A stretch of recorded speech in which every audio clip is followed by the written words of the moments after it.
जी जनाब आली, bang in the middle of कोविड-19 की तीसरी वेव पाकिस्तान में और भारत में जो इस वक्त बेकाबू हुई हुई है वेव, इसको वो अपनी सेकंड वेव करार देते हैं। बहुत सारे सवालात हैं। हमने आपको ब्रेक पे जाने से पहले भी बताया कि 5 लाख मज़ीद साइनोफार्म की तरफ से वैक्सीन पाकिस्तान पहुँच चुकी है।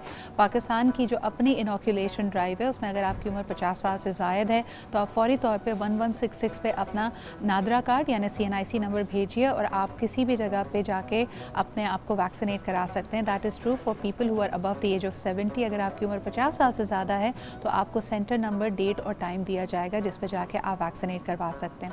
इसकी अफादियत के बारे में सवाल किए जा रहे हैं, लेकिन सबसे बेहतरीन चीज़, जैसे हर बीमारी के लिए कहा जाता है, prevention is better than cure. हमें SOPs को अपनाना है ताकि हम कोरोना को मात दे सकें, वो बेकाबू ना हो और खुदा न खासा हमें सख्त तरीन लॉकडाउन की तरफ ना जाना पड़े, जो कि रोज़ाना कमाने वाले जो दिहाड़ीदार तबका है उसके लिए बहुत मुश्किलात का बायस बनता है। तो इसी के साथ प्रोग्राम को आगे बढ़ाते हैं, सलाम पेश करते हैं, खिराज तहसीन पेश करते हैं हमारे हेल्थ केयर हीरोज़ को, जिनके बग़ैर इस आफत से, इस आजमाइश से निबर्द आजमा होना शायद हमारे लिए नामुमकिन होता। तो आज ही से हमारा पैनल है, ये तमाम ही लोग हेल्थ केयर के शोबे से मुंसलिक हैं और आपसे मुख्तलिफ एंगल्स शेयर करेंगे। कुछ चीज़ें मिथ्स और कुछ मुझे लगा कि नेगेटिव किस्म की डिस्कोर्स ऑनलाइन भी हो रही है, उसके बारे में भी हवाला देना और बात करना बहुत अहम है। फर्स्ट एंड फॉरमोस्ट ये हमारे साथ मौजूद हैं doctor Shazia Khan Shah. You are a consultant at the consultant of internal medicine and you are a medical director at the British medical practice in Pakistan in Karachi. Thank you so much doctor Shazia for being here. आप ही के साथ तशरीफ़ रखते हैं doctor Umar सुल्तान, जो कि chairman है यंग डॉक्टर्स एसोसिएशन सिंध के। बहुत शुक्रिया डॉक्टर उमर यहाँ पे मौजूदगी का। And last but definitely not the least, we also have with us Khaqan Sikandar, who is the chief executive officer of doctors and Naya Jeevan. बहुत शुक्रिया आपकी भी यहाँ पे मौजूदगी का।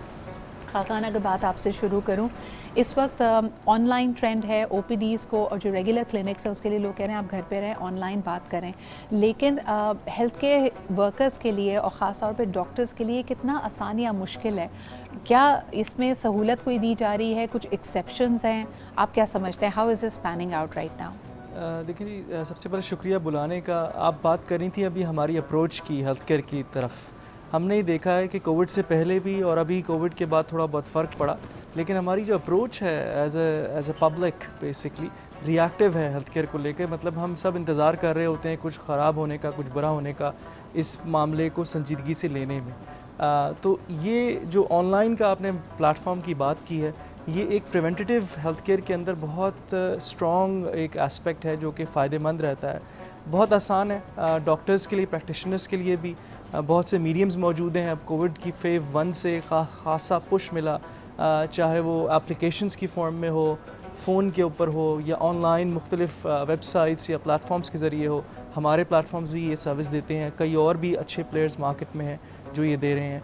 एक पहलू और ज़रूरी है सिद्रा, कि जो रूरल पाकिस्तान के अंदर है, हमने ये देखा है कि टेलीमेडिसिन का जो इम्पैक्ट है वहाँ पर ज़्यादा है, जहाँ पर एक्सेसिबिलिटी और अफोर्डेबिलिटी का और भी ज़्यादा इशू है। हम लोग कई प्रोजेक्ट्स रन कर रहे हैं KPK पंजाब सिंध के अंदर, जिसके अंदर मैं एक खराज तहसीन पेश करना चाहूँगा हमारे फ्रंट लाइन वर्कर्स को। ख़ास तौर पे हम चूँकि फ़ीमेल एम्पावरमेंट की तरफ ज़्यादा काम करते हैं, तो female community health workers, female doctors जो कि फ़ील्ड में एक एज हेल्थ एजेंट्स, किसी भी आप इमेजिन करें गांव देहात के अंदर, हमने उनको टैबलेट दिया हुआ है 4G इनेबल्ड, जिसमें वो ये इंश्योर करती हैं कि रियल टाइम डॉक्टर से बात हो सके। अच्छा, ये ऑल्टरनेटिव है। जैसे हम एजुकेशन की बात कर रहे हैं, कोई मुतबादिल नहीं है एक्चुअल इन क्लासरूम लर्निंग का, और आप ऑनलाइन क्लासेस पे भी ले रहे हैं, तो हाइब्रिड में प्रोग्राम साथ चल रहा है। इसी तरह जो ज़्यादा इमरजेंसी वाली चीज़ें नहीं हैं, जो ज़्यादा अर्जेंट मेडिकल कंडीशंस नहीं हैं, उसके लिए आप डिजिटली या ऑनलाइन अपने डॉक्टर से रुजू कर सकते हैं।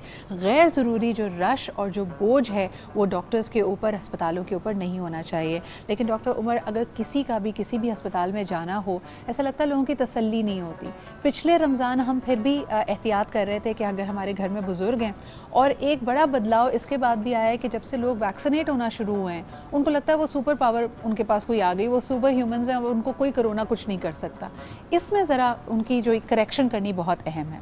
हाँ, बिस्मिल्लाह। इसमें देखिए, वैक्सीनेशन का जो अमल है वो पैसिव इम्यूनाइजेशन है। मतलब कि हमारी बॉडीज़ में एंटीबॉडीज़ प्रोड्यूस होंगी, वो उस कोविड, खासतौर पर कोविड वैक्सीन लग रही है, कोविड के अगेंस्ट प्रोटेक्शन देंगी। लेकिन ये डिपेंड करता है कि बॉडी का रिस्पांस उस वैक्सीनेशन पे कैसा था, बॉडीज़ ने कितने % कोविड एंटीबॉडीज़ बनाई हैं, इट मीन्स के मतलब जल्दी बना दी हैं या बाद में बनाई हैं, या कितनी कंसंट्रेशन है, लो है, हाई है, मीडियम है, इसका हरगिज़ ये मतलब नहीं है कि आप SOPs को फॉलो ना करें। आप जो है मास्क पहनना छोड़ दें, आप मॉब वाली जगहों पे जाना चले जाएं, हैंड हाइजीन का ख्याल ना रखें। आपने वैक्सीनेशन के साथ साथ SOPs को भी फॉलो करना है। आप अपनी एंटीबॉडीज टाइटर भी करवाएं before the vaccination and after the vaccination. अगर वो अच्छा टाइटर डेवलप हो गया है तो आप अपने लिए नहीं, दूसरों के लिए SOPs को फॉलो करें। ऐसा ना हो कि आप कैरियर बन जाएं और घर जाके अपने जो बुजुर्ग हैं, जब पेरेंट्स हैं, उनको आप इन्फेक्ट कर दें। तो वैक्सीनेशन का हरगिज़ ये मतलब नहीं है कि आप SOPs को फॉलो करना छोड़ दें। अच्छा, कुछ छोटे छोटे सवालात हैं विच आई वुड रिक्वेस्ट कि we'll keep it fast moving and you can answer them. Doctor Umar, लोग पहले प्लाज्मा का हम बहुत जिक्र सुन रहे थे कि जो लोग रिकवर कर जाएं वो प्लीज़ अपना प्लाज्मा विद एंटीबॉडीज़ डोनेट करें। अब ये बात ज़्यादा नहीं हो रही, क्या ये इतना मौसर नहीं है या लोगों ने इस पे कान धरने छोड़ दिए हैं, क्या वजह है इसकी? असल में इसमें देखिए, इसमें जो स्टडीज़ हुई हैं इसमें इसके रिजल्ट इतने फ्रूटफुल नज़र नहीं आए। फिर इसके बाद इम्यूनोग्लोबुलिन्स थी, एंटीबॉडीज़ थी, वो इसी प्लाज्मा में से उन्होंने डिटेक्ट की। वो IVIG के नाम से कोविड एंटीबॉडीज़ कोविड पेशेंट्स को, कोविड नमूनिया वाले सीवियर पेशेंट्स को लगाना शुरू की, लेकिन उनके भी रिजल्ट फ्रूटफुल नहीं आए। तो इसको भी जो है ना वो थोड़ा सा बैकफुट पे लेके आ गए हैं। अब जो ड्रग्स हमारे पास अवेलेबल हैं वो एंटीवायरल हैं, रेमडेसिविर के नाम से आ रही हैं, स्टेरॉइड हैं और क्लेक्सन है, जो कि एक ये 3 ड्रग्स ऐसी हैं जो कि मैजिक ड्रग हैं, जो कोविड नमूनिया में हम यूज़ कर रहे हैं, उनके रिजल्ट भी फ्रूटफुल हैं, बेहतर आ रहे हैं। बाकी जो चीज़ें, बाकी जो मिथ थी वो देखिए, कोविड एक 50 साल पुरानी बीमारी तो है नहीं, जस्ट फ्यू मंथ्स हमें ये बीमारी का पता चला है, इस पर रिसर्च चल रही हैं। अब देखें वैक्सीन आ रही है, अब इंडिया की सूरत हाल देखें कि वहाँ डबल म्यूटेंट स्ट्रेन आ गया, यानी ये एक RNA वायरस है, ये अपने स्ट्रेन को चेंज करता रहता है। तो वैक्सीन भी चेंज होती रहेंगी, मल्टीपल वैक्सीन आएंगी, मल्टीपल हमें वैक्सीन लगवानी पड़ सकती हैं, और जिसके अगेंस्ट हमारी बॉडीज में एंटीबॉडीज डेवलप हो सकती हैं। लेकिन इन सबसे बेहतर चीज़ है आप एहतियात करें, SOPs को फॉलो करें। अभी देखें पंजाब और KPK में वेंटिलेटर फुल हैं, अभी सिंध की सूरत हाल ऐसी नहीं है, अभी मार्जिन मौजूद है यहाँ पे। बल्कि आपने जो बात की उससे मैं एक रिपोर्ट की तरफ जाना चाहूँगी। इस्लामाबाद में कोरोना की सूरत हाल पहले भी हमने देखा था कि नंबर्स वहाँ पे ज़्यादा हैं, जिसका एक लोगों ने नतीजा या एक उसमें राय ये भी है कि वहाँ पे क्योंकि टेस्टिंग की सहूलत ज़्यादा है, ज़्यादा नंबर को टेस्ट किया जा रहा है, therefore maybe we have the numbers. लेकिन इस हवाले से आपको एक रिपोर्ट दिखाते हैं, फिर कुछ सवालात हमारे पास डॉक्टर शाजिया के लिए भी हैं। Will come back with that, let's take a look at this. अब ये आपके सामने सूरत हाल है जो दिन ब दिन मेरे ख्याल में ज़्यादा सीरियस होती चली जा रही है, हमें एहतियात भी करनी है। डॉक्टर शाजिया, आपके लिए भी कुछ सवालात आए हैं, ख़वातीन का पूछना है, बिकॉज हमारे यहाँ obviously large number is women, more than 50% of the population. Pregnant ख़वातीन और नर्सिंग मदर्स, क्या ये भी वैक्सीनेट करवा सकती हैं अपने आप को?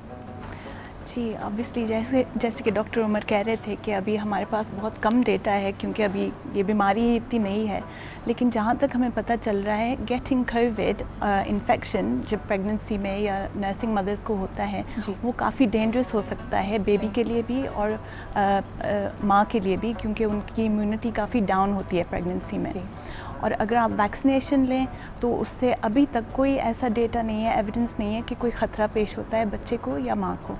ठीक है। और डॉक्टर शाजिया, एक जो हमारे पास ट्रेंड है, डाटा जो आ रहा है, प्रिडिक्ट किया जा रहा है कि in this year we are expecting about at least 5 million more babies, COVID babies जिनको कहा जा रहा है। तो इसलिए ये भी बड़ा अहम है कि बात की जाए कि इस वक्त जो हामला ख़वातीन हैं उनके लिए अस्पतालों में क्या SOPs हैं, क्या ये स्पॉन्टेनियस लेबर अगर हो या इंड्यूस लेबर हो, उससे पहले उनको भी कोविड टेस्ट कराना ज़रूरी है, क्या SOPs फॉलो किए जा रहे हैं, और उनके साथ जो फैमिलीज़ हैं आ सकती हैं, नहीं आ सकती, कुछ इस पर गाइडलाइन अगर आप देना चाहें। जहाँ तक कि मुझे पता है, मैं इन पेशेंट तो प्रैक्टिस नहीं कर रही हूँ और मैं गायनोकोलॉजी में भी नहीं हूँ, लेकिन जहाँ तक मुझे पता है औरतों को जाना चाहिए इन लेबर नॉर्मली, जैसे कि वो जाती हैं, लेकिन उनके साथ जो उनके अटेंडेंट्स होते हैं वो अंदर नहीं जा पाएंगे। और बाकी सारी SOPs वही होंगी जो बाकी सारे हॉस्पिटल में पेशेंट्स के साथ होती हैं। बहुत ज़रूरी है कि अपने आप को साफ़ रखना, आइसोलेट रहना, और बेबी को असल में आजकल ये जो ट्रेंड, ये जो वेरिएंट थर्ड वेव में आ रहा है, वो इन्फेंट्स में भी दिख रहा है, बच्चों में भी दिख रहा है। अभी डॉक्टर उमर ब्रेक में कह रहे थे कि ये वाला जो वेव है, पहले हम लोग कह रहे थे ना कि ये बच्चों में नहीं हो रहा, लेकिन अब ये बच्चों में भी हो रहा है। अच्छा, ये बड़ा एक अहम नुक्ता है। डॉक्टर उमर क्या कहेंगे ख़ास तौर पे बच्चों के लिए, क्योंकि पहले हमने उनको घूमने फिरने भी दिया, जो मुझे याद है स्कूल के हवाले से डिबेट चल रही थी, लोगों ने कहा स्कूल खोल दे क्योंकि बच्चे तो इम्यून है, उनको फ़र्क नहीं पड़ेगा। क्या कहते हैं, बच्चों की एहतियात कैसी की जाए? And carrying on the first part only कि अगर कोई न्यू बॉर्न बेबी है, नौमौलूद बच्चे, उसकी इम्यूनिटी भी कम है, तो घर वाले, अस्पताल में मिलने जुलने वाले कैसे एहतियात कर सकते हैं? इसमें देखिए सबसे इम्पोर्टेंट चीज़ तो सोशल डिस्टेंसिंग, हैंड हाइजीन और जो SOPs है वो फॉलो करना है। स्कूल में क्या हुआ कि एक क्लासरूम था, 40 की क्लास थी, एक बच्चा भी अगर कैरियर है तो उसने 40 बच्चों को इन्फेक्ट कर दिया या उनको भी कैरियर कर दिया। तो आप ये देखेंगे इस्लामाबाद में मोर देन 6000 जो बच्चे हैं उनमें कोविड पॉजिटिव आया है और उसमें एक बच्चा जो है वेंटिलेटर पर भी मौजूद है लाहौर चिल्ड्रन हॉस्पिटल में। मेरे दोस्त हैं वहाँ कुलीग हैं, उन्होंने मुझे बताया। तो यानी कि ये जो थर्ड वेव है, जो UK वेरिएंट है या कुछ और भी म्यूटेंट हैं, वो बच्चों को भी इन्फेक्ट कर रहे हैं और उनमें भी क्रिटिकल बच्चे जो हैं कोविड नमूनिया की वजह से क्रिटिकल हो रहे हैं। तो हमें स्कूल में अभी NCOC ने तो स्कूल में ईद तक जो है वो लॉकडाउन कर दिया है, पाबंदी लगा दी है, तो एक ब्रेक आ जाएगा इंशाल्लाह। अच्छा देखिए, स्कूल में ब्रेक है, मॉल्स में ब्रेक है, शॉपिंग वगैरह में हम थोड़ी एहतियात कर सकते हैं, बट खाकान 2 एरियाज़ यानी इसमें डायरेक्टली हमारी इंटीरियर मिनिस्ट्री के अंडर जो चीज़ें आती हैं कि हमारा जो आमदोरफ्त है, बाहर से आने वाले मुसाफिरों के लिए भी टेस्टिंग, उनको ट्रैक करना, और दूसरा जो हमारा इंटर प्रोविंशियल मूवमेंट है, ट्रैवल है, उसको आप कैसे देखते हैं? अगर कोई सुबह ये बात करता है कि भाई इसमें आप चेक इन पोस्ट करें, भारत की मिसाल हमारे सामने है कि अगर आपने डोमेस्टिक फ़्लाइट भी लेनी हो तो आपको कोविड टेस्ट कराना पड़ेगा। हमारे यहाँ क्योंकि हम सख्ती नहीं कर रहे, तो आपको नहीं लगता कि ये तो हम we are sitting on a ticking time bomb? जी बिल्कुल, बल्कि न सिर्फ ये, मेरे ख्याल से हमें बहुत पहले इंटरनेशनल ट्रैवल आपने देखा कि हमने बहुत बाद में रोका, और इंटर प्रोविंशियल ट्रैवल भी अभी भी हमने रोका नहीं, और मैं इसके बिल्कुल हक में हूँ कि हमें ट्रैवल बिल्कुल रिस्ट्रिक्ट करना चाहिए। इसमें तो कोई शक की बात है ही नहीं। देखिए, जितना एक्सपोजर हम बढ़ाएंगे अपना, जो काम गैर ज़रूरी है वो करने की क्या ज़रूरत है, सीधी सी बात है। लेकिन इसके साथ साथ ये बात जो हमारे प्राइम मिनिस्टर साहब भी करते हैं कि अगर आप लॉकडाउन की तरफ गए उसका बेहद नुकसान होता है, तो हमें एहतियात के साथ साथ एक ऐसे मीडियम पे चलना है कि ज़िंदगी भी चलती रहे। आप स्कूल, लेकिन एक बात समझ नहीं आती खाकान कि इस वक्त अगर हम रेस्टोरेंट की बात करें तो उसको हमने कह दिया कि अल्फ्रेस्को डाइनिंग होनी चाहिए, आप बाहर खाना खाएंगे, आप अंदर नहीं खाएंगे, नंबर ऑफ़ टेबल्स आपने लिमिट कर दी है। लेकिन डॉक्टर उमर, हमारे यहाँ जो फ़्लाइट जा रही है उसके अंदर हम साथ साथ बैठ के बिल्कुल जा रहे हैं। एक ज़माने में बीच में अभी हमने देखा था 6 माह पहले उन्होंने कहा था एक सीट छोड़ के बैठना पड़ेगा, इस तरह की SOPs आई थी, वो सब ख़त्म कर दी गई हैं। इसमें देखें, अगर आपकी इंटेंशंस हो ना कि आपने स्प्रेड नहीं करना, आपने SOPs को फॉलो करवाना है, तो आप ये कर सकते हैं कम से कम जिनकी वैक्सीनेशन कार्ड देखें, आप कोविड का टेस्ट करवा लें, फिर आप जो सोशल डिस्टेंसिंग मेंटेन करें एरोप्लेन के अंदर भी एटलीस्ट फॉर 4 वीक्स, कि आप जो है एक सीट छोड़कर बिठाएं, मास्क मैंडेटरी हो, उनके पास कोविड टेस्ट की रिपोर्ट मौजूद हो, एटलीस्ट के वैक्सीन कार्ड भी अगर आ जाता है, वैक्सीनेशन कार्ड जो अवेलेबल है, तो ये बहुत ही अच्छी बात हो जाएगी। जी, अच्छा जी डॉक्टर उमर, एक कॉल हमारे साथ हैं, कॉलर से भी बात करते हैं और उनसे पूछते हैं उनका कोई सवाल होगा। हेलो जी, अस्सलाम वालेकुम। जी अस्सलाम वालेकुम।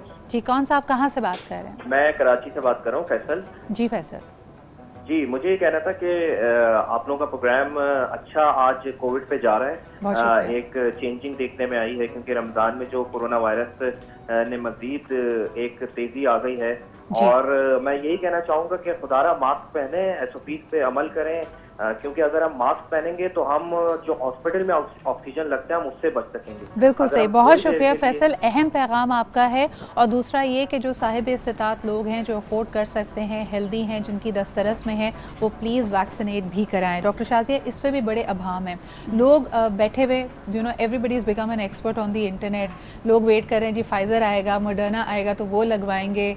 क्या आपकी इसके ऊपर, what is your expert opinion about the available vaccines? हमारे पास साइनोफार्म हुकूमत की तरफ से और प्राइवेटली स्पुतनिक 5 अवेलेबल है, ये अच्छी वैक्सीनेशंस है, लगवानी चाहिए, नहीं लगवानी चाहिए? What's your opinion? जी बिल्कुल लगवानी चाहिए, जो हमारे पास अवेलेबल है वो हमें लगाना चाहिए। देखिए, सारी वैक्सीन्स जो है ना वो 80% से ज़्यादा एफिकेसी है ज़्यादातर वैक्सीन्स की, अपार्ट फ्रॉम अ फ्यू जो कि ज़रा से कम हैं, लेकिन बाकी सारे हमें लगवाने चाहिए, क्योंकि इस वक्त हमारे मुल्क में बहुत बुरा सूरत हाल हो सकता है अगर इंडिया जैसा अल्लाह ना करे हो हमारा हाल। तो इसको रोकने के 2 ही चीज़ें हैं कि हमें SOPs फुल टाइम फॉलो करने हैं, और दूसरी चीज़ हमें वैक्सीनेशन करवाना है। साइनोफार्म मैंने खुद लगवाए हैं 2 डोसेज, हस्बैंड के भी लगे हैं, मैंने अपनी अम्मी के भी लगवाए हैं। एज हेल्थ केयर वर्कर्स आप लोग हेल्थ केयर वर्कर्स, और इसके अलावा जो हमारे सीनियर सिटीजन्स हैं वो साइनोफार्म लगवा सकते हैं। लेकिन दूसरा इसके हक़ में, बिकॉज आई वो personally privately vaccinated as well, लेकिन अगर आप ये करते हैं तो आप हुकूमत का बोझ कम करते हैं, फिर इवेंचुअली जिनकी दस्तरस में नहीं है, जो अफोर्ड नहीं कर सकते, हुकूमत उन तक इस वैक्सीन को लेके जाएगी। लेकिन एक छोटे से ब्रेक की तरफ मुझे बढ़ना पड़ रहा है, वापस आएंगे तो ज़रा कंपेयर करेंगे। 2-3 बातें मैं बड़ी कॉमनली सुन रही हूँ। लोगों ने कहा जी वैक्सीनेट होने के बाद भी कोरोना हो जाता तो फिर फ़ायदा क्या है, इतनी महंगा हम इंजेक्शन लगा क्यों रहे हैं। इसको आंसर करेंगे एक छोटे से ब्रेक के बाद।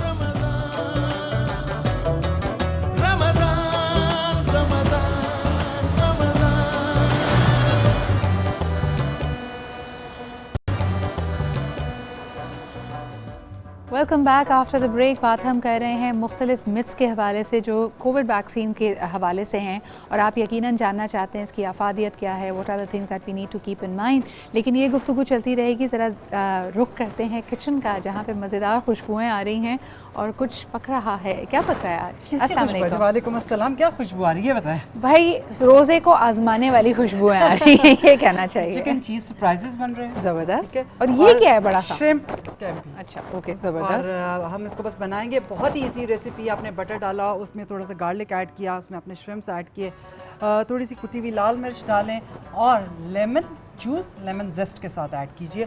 बस फ्राई कर लीजिए फटाफट। अच्छा, ये स्कैम्पी खाते किसके साथ हैं? लोगों को ये भी तो बताया ना कि ब्रेड रखें, राइस रखें, क्या खाएं इसके साथ? वैसे तो खाली खा लें। वैसे तो खाली खा लें। जरा प्लीज अपने ऊपर एहतियात करें। अच्छा जी, जबरदस्त। क्योंकि बस सहरी में ना खाएं वरना पूरे दिन प्यास लगेगी आपको। इफ्तार में आप खा सकते हैं, डिनर में एंजॉय बड़ी कर मजे से सकते एक हैं। सॉस बनाऊंगी। आप इसे गार्लिक राइस के साथ भी खा सकते हैं, बॉइल्ड राइस के साथ भी खा सकते हैं और ब्रेड के साथ, ब्राउन ब्रेड के साथ भी खा सकते हैं। सुपर। और साथ में चिकन चीज़ सरप्राइजेस हैं, बस इसे ब्रेड में फिल करेंगे और उसके बाद फ्राई कर लेंगे। एक बड़ी अच्छी अपनी वो आपके साथ शेयर करना चाहती हूँ। नॉर्मली क्या होता है कि जब हम किसी भी चीज़ को फ्राई करने लगते हैं तो हम उसे पहले अंडे में कोट करते हैं, देन मैदे में कोट करते हैं, फिर ब्रेड क्रम्स वगैरह लगाते हैं। लेकिन यहाँ ज़रा चीज़ें चेंज हैं। यहाँ हम ऐड करेंगे 2 चम्मच दही के साथ थोड़ा सा मैदा और उसको पतला करेंगे और ब्रेड को पहले हम दही में से पानी नहीं निकलेगा? दही ये देखें ना। अच्छा, ये देखें छाछ बन गई है तो जबरदस्त। इसके साथ डिप करेंगे, देन इसको हम ब्रेड क्रम्स लगाएंगे और फिर फ्राई करेंगे, फिर खा के देखिए कितने मजेदार सुपर। बनते तो ये हैं। ज़्यादा चीज़ी हो जाएंगे because again you are adding a milk based agent जी, ओवर बिल्कुल। देयर। और लेकिन साथ- मुझे जल्दी से बताएं सलमा, हम क्योंकि वैक्सीनेशन की बात कर रहे हैं, I have gotten my first dose, आपका एक्सपोजर बहुत है, आप बताइए आपने रजिस्टर किया है, लगवाने लगी हैं वैक्सीन या नहीं? बिल्कुल।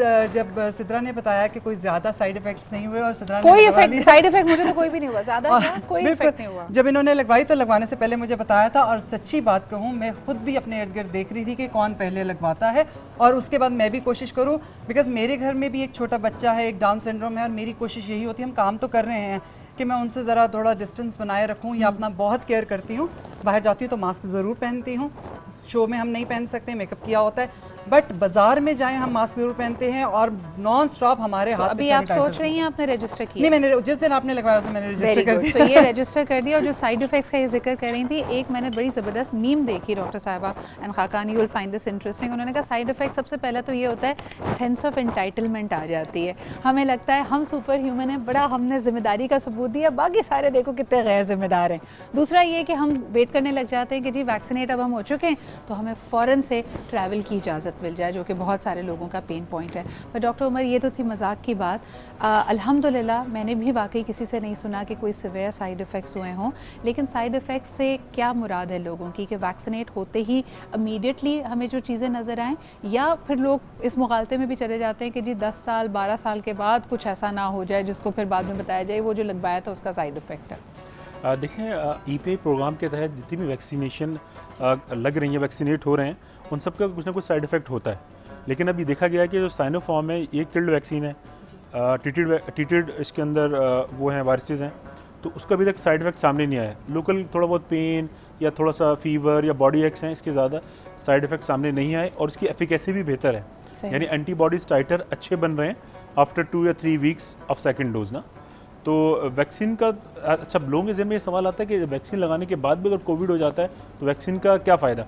देखिए, हमने ये देखा है कि जिनको वैक्सीनेट किया गया है उसमें सिविरिटी ऑफ द डिजीज़ बहुत कम हुई है, यानी वो कोविड नमूनिया की तरफ या साइटोकाइन स्टॉर्म उनके अंदर कम डेवलप हुआ है और हॉस्पिटल का जो स्टे था वो भी शॉर्ट हुआ है और रिकवरी जो है चंद दिनों के अंदर ही रिकवरी आ गई है। यानी खुदा ना खासा आपको वेंटिलेटर या इवेंचुअल डेथ की तरफ नहीं जाते, नहीं, ऑक्सीजन डिमांड बहुत कम रही। जी जी, which is the biggest barrier that happens. Khaqan, आप सोच रहे हैं इस वक्त लगवाना वैक्सीन, या हैव यू गॉटन वैक्सीनेटेड? जी जी बिल्कुल, मैं सोच रहा हूँ, I am registered to get vaccinated. और दूसरा, हम वैक्सीनेशंस की बात कर रहे थे, मैं नेचुरल बॉडी इम्यूनिटी के बारे में भी सोच रहा था कि जैसे हम ये भी इस पे जोर देना चाहिए कि हम अपनी बॉडी को, इम्यूनिटी को बूस्ट करने के लिए क्या कर सकते हैं। और मैं पिछले दिनों ही ये पढ़ रहा था, विटामिन डी का किरदार। आई थिंक हमारे पास 2 डॉक्टर्स हैं, मैं चाहूँगा कि थोड़ी सी रोशनी डालें इस मौजू के ऊपर भी कि हमारी नेचुरल डाइट से हम क्या कर सकते हैं, लाइफस्टाइल से हम क्या कर सकते हैं, आवाम के लिए बहुत यूज़फुल रहेगा। नहीं, एब्सोल्युटली, ये डिस्कोर्स हमारा ऑन गोइंग, हमारा एम्फोसिस है कि जिस तरह prevention is better than cure, vaccinate आप ज़रूर कराएं, लेकिन अपनी ग़िज़ा में ख़ास तौर पे ये supplements, vitamin C, vitamin D, zinc, कोई भी मल्टी विटामिन आपके उसमें होना ये बड़ा अहम है। एक कॉलर हमारे साथ है, उनसे बात करते हैं। हेलो, अस्सलाम वालेकुम। जी बादशाह जी।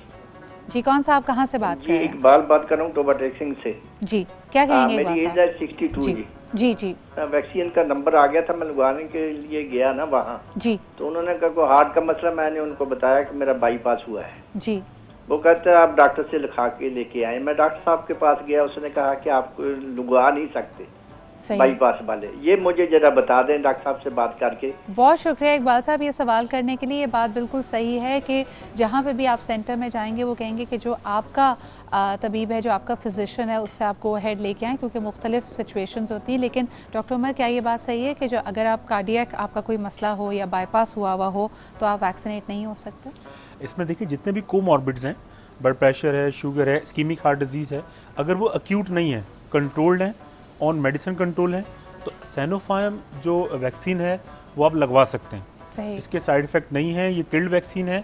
मेरे अपने एक अंकल हैं, एजड हैं, 70 ईयर ओल्ड, वो इस्कीमिक हार्ट डिजीज़ यानी कि उनको भी हार्ट अटैक हुआ था, अब स्टेंटिंग है उनकी, ब्लड प्रेशर है, शुगर है, उन्होंने लगवाई है और बहुत अच्छे रिजल्ट आए उनके सेकंड डोज के बाद।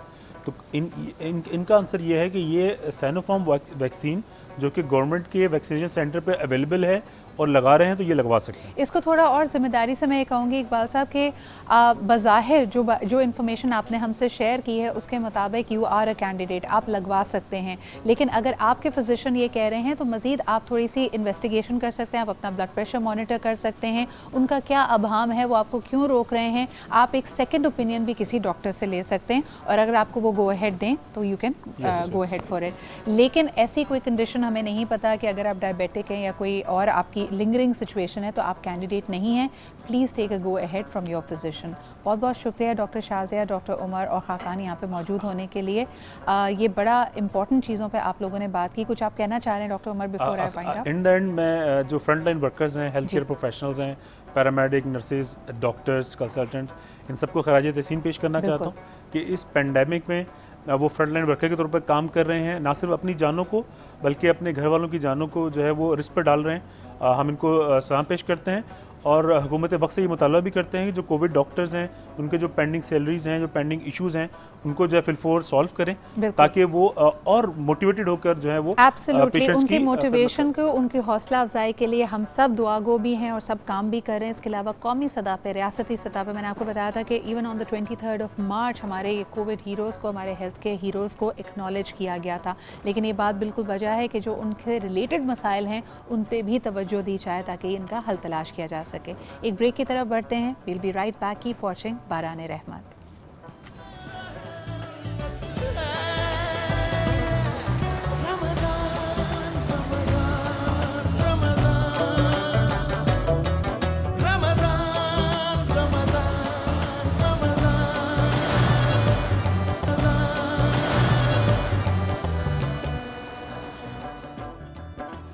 वेलकम बैक जी, आप देख रहे हैं बारान रहमत और यकीनन हमारी सांसें मोहताज हैं हमारे रब्बुल इज़्ज़त की रहमत के। और यकीनन ये बात और ज़्यादा वाज़ेह हो जाती है इस मौजूदा दौर में जब हम देखते हैं कि हज़ारों लाखों लोग पूरी दुनिया में कोविड-19 से इस वक्त लड़ रहे हैं और ऑक्सीजन की कमी, ऑक्सीजन की किल्लत उनके लिए किस तरह भारी पड़ जाती है, बड़ा अहम है। आपने शुरू में ही देखा होगा कि बहुत सारे लोगों ने घरों में अब अपने लिए ऑक्सीमीटर्स रख लिए हैं। अगर खुदा न खासा आपको कोविड पॉजिटिव आप डायग्नोस होते हैं तो अपने ऑक्सीजन लेवल्स पे नज़र रखना बहुत अहम हो जाता है। लेकिन सबसे पहले इस सेगमेंट की शुरुआत करते हैं इसी हवाले से एक रिपोर्ट दिखाकर कि जो सूरत हाल इस वक्त भारत में है, जिस तरह नंबर्स बढ़ रहे हैं पाकिस्तान में भी, अगर हमने एहतियात ना की तो नज़र आ रहा है कि खुदा न खासा पाकिस्तान में भी ऑक्सीजन की किल्लत हो सकती है। रब्बुल इज़्ज़त कुरान हकीम में फरमाता है, फ़बिअय्यि आलाए रब्बिकुमा तुकज़्ज़िबान, तुम अपने रब की कौन कौन सी नेमत को झुटलाओगे। और यकीनन एक वक्त ऐसा था बचपन में हमने कभी ख़रीद के पानी नहीं पिया था, बॉटल वाटर का कोई तसव्वुर नहीं था। आज बॉटल वाटर छोड़िए, टैंकर लेने पे हम मजबूर हैं, ख़रीद के लेते हैं। इसी तरह ऑक्सीजन जब हमें मैसर है, जब हम आसानी सांस ले रहे हैं तो अपने आप को बहुत मगरूर तसव्वुर करते हैं, अपने आप को हर कानून से, अल्लाह ताला के बताए हुए हर अहकाम से अपने आप को ऊपर समझते हैं। लेकिन जब ये नेमतें आपसे छिन जाती हैं या आपकी दस्तरस से दूर जाती हैं तब हमें एहसास होता है कि इंसान कितना बेबस है। इसी नोट पे प्रोग्राम को आगे लेकर बढ़ते हैं। हमारे साथ इस वक्त हमें प्रोग्राम में ज्वाइन कर रही हैं उलमा का सेगमेंट जिसमें आप सवालात करते हैं, डॉक्टर ज़ुनैरा अंबर साहिबा ने भी हमें ज्वाइन किया। बहुत बहुत शुक्रिया डॉक्टर साहिबा। क्या कहना चाहेंगी डॉक्टर साहिबा, ख़ास तौर पे यानी हम एक एक सांस हमारी अल्लाह रब्बुल इज़्ज़त पे मोहताज है, लेकिन खुसूसन इन मरीज़ों को देखिए और ये जो इंदिया इस वक्त दिया जा रहा है कि शायद ऑक्सीजन की किल्लत हो सकती है, कमी हो सकती है, ऐसी सूरत हाल में किस तरह रब को मनाएं? बिस्मिल्लाहिर्रहमानिर्रहीम। जितनी भी गुनाह या सख्तियाँ या कोई भी इज्तिमाई या इनफरादी आजमाइशें हों या अल्लाह सुब्हानहू व तआला की तरफ से नाराज़गी, बेहतरीन तरीका है इस्तग़फ़ार कि हम अस्तग़फ़िरुल्लाह की तस्बीह जिस तरह सिर्फ इस्तग़फ़ार कहते जाएँ, अस्तग़फ़िरुल्लाह रब्बी मिन कुल्लि ज़ंबिन व अतूबु इलैह, जो भी तस्बीहात इस्तग़फ़ार से रिलेटेड हैं अल्लाह सुब्हानहू व तआला से इस्तग़फ़ार करते जाएँ। सारी मुसीबत, सारी आजमाइश और सारी मुश्किल से निकलने का ये बेहतरीन तरीका है। यानी ये नहीं सोचना कि मैं तो गुनाहगार नहीं हूँ, क्योंकि सिर्फ गुनाहों के लिए नहीं पढ़ी जाती बल्कि अल्लाह की रहमत हासिल करने के लिए भी इस्तग़फ़ार पढ़ी जाती है। तो इस वक्त और एक आयत करीमा के हवाले से मैं बात करूँगी, हज़रत यूनुस अलैहिस्सलाम की दुआ, ला इलाहा इल्ला अंता सुब्हानका इन्नी कुन्तु मिनज़्ज़ालिमीन। ये ऐसी आयत है कि अल्लाह सुब्हानहू व तआला फरमाते हैं कि इसके ज़रिए हमने यूनुस को उस आजमाइश से निकाल दिया, तो मोमिनों पर भी अल्लाह सुब्हानहू व तआला ऐसे ही रहम फरमाएंगे। तो ये दलील है इस बात की कि ख़ुद अल्लाह सुब्हानहू व तआला फरमा रहे हैं कि बड़ी से बड़ी मुश्किल टल जाएगी अगर आप अल्लाह को इस तरह याद करेंगे। और जिसका तर्जुमा वैसे तो सभी जानते होंगे, लेकिन बता दूं कि अल्लाह सुब्हानहू व तआला के सिवा कोई माबूद, ला इलाहा इल्ला अंता, अल्लाह आपके सिवा कोई माबूद नहीं, आप ही बुजुर्गी वाले और पाक हैं, बेशक हम ही अपनी जानों पर जुल्म करने वाले हैं। तो अल्लाह की तरफ से तो सिर्फ रहमत ही आती है, जो भलाई हमें मिलती है वो अल्लाह की तरफ से, और जो मुसीबत आती है वो हमारे अपने हाथों की कमाई या हमारी कुछ गलती। और जैसे कुरान पाक में अल्लाह सुब्हानहू व तआला ने हुक्म दिया, वला तुल्कु बिअयदीकुम इला तहलुका, कि अपने आप को खुद अपने हाथों से तबाही की तरफ ना ले जाओ। तो ये भी ख्याल रखिए, जैसे भी आपका प्रोग्राम में देख रही थी कि एसओपीज़ को फॉलो करें। और लोग इसको सीरियस अभी भी नहीं ले रहे हैं। मैं आपके पास दोबारा भी आऊँगी, लेकिन ये जो बात यहाँ पे की जा रही थी कि अहम जानिए इस वक्त को, डॉक्टर शाज़िया आपकी तरफ आते हुए, जो लोग यानी इसमें what's the science behind it, कुछ लोगों की तेज़ी से, इतनी तेज़ी से उनकी हालत ख़राब होती है कि सांस लेना दुश्वार हो जाता है, वो वेंटिलेटर पे जाते हैं, असिस्टेड ब्रीदिंग की उनको ज़रूरत पड़ती है। इस पॉइंट से अगर अपने आप को बचाना हो, इम्यूनिटी को स्ट्रॉन्ग कर सकते हैं, क्या किया जा सकता है? देखिए, हम इम्यूनिटी स्ट्रॉन्ग कर सकते हैं, जैसे कि आप लोगों ने कहा कि विटामिन सी, विटामिन डी लें, अपने फ्रेश फ्रूट, फ्रेश वेजिटेबल्स खाएं ताकि आपकी इम्यूनिटी क़ुव्वत फाइटिंग जो होती है आपकी डिज़ीज़ की, वो आपकी स्ट्रॉन्ग होती है। लेकिन सबसे ज़्यादा ज़रूरी, मैं फिर से यही रिपीट करूँगी कि एसओपीज़ फॉलो करें। हमारे यहाँ मैंने बहुत सारे पेशेंट्स ऐसे देखे हैं जो कि मान ही नहीं रहे कि कोविड है। लोग आते हैं, उनको बुखार हो रहा होता है, उनको नज़ला ज़ुकाम हो रहा होता है, और फिर मैं कहती हूँ कि कोविड का टेस्ट होना चाहिए, तो वो कहते हैं कि नहीं नहीं ऐसा तो नहीं है, कोई और वायरल जो चल रहा है वो हो रहा है डॉक्टर, मुझे कोविड नहीं है, क्योंकि स्टिग्मा हो गया है ना कोविड होने का। तो इसलिए इसमें एसओपीज़ में कुछ तब्दीली भी आई है डॉक्टर शाज़िया? क्योंकि मुझे याद है पिछले साल तक अगर कोई कोविड पॉजिटिव होता था तो 14 दिन के बाद उसको रीटेस्ट कराना बड़ा अहम है। वो अपने मेल जोल को, अपने सोशलाइजिंग को उस वक्त तक लिमिटेड रखता था जब तक उसका नेगेटिव कोविड टेस्ट ना आ जाए। अब क्या ये शर्त हमने दूर कर दी है, ख़त्म कर दी है? तो हमारी जो पाकिस्तानी गाइडलाइंस हैं हेल्थ केयर की, वो कोविड के लिए ये हैं कि अगर आपको या तो अगर सिम्टम्स हो रहे हैं तो आप आइसोलेट कर लें। और मैं हमेशा, और मैं आपकी जो भी व्यूअर्स हैं सबको यही एडवाइस देना चाहूँगी कि अगर आपको कोई भी सिम्टम्स हो रहे हैं, भले आप टेस्ट ना करवाएं, अगर आप अफोर्ड नहीं कर सकते या आप नहीं जाना चाह रहे हैं हॉस्पिटल, लेकिन आप प्लीज़ आइसोलेट करें। और हमारी पाकिस्तान की गाइडलाइंस ये हैं कि 10 days from the start of symptoms आपको आइसोलेट करना है, और फिर आपको नेगेटिव टेस्ट की ज़रूरत नहीं है, आप बाहर आ सकते हैं। बिल्कुल। और आपके हाउस होल्ड को भी क्वारंटीन करना चाहिए।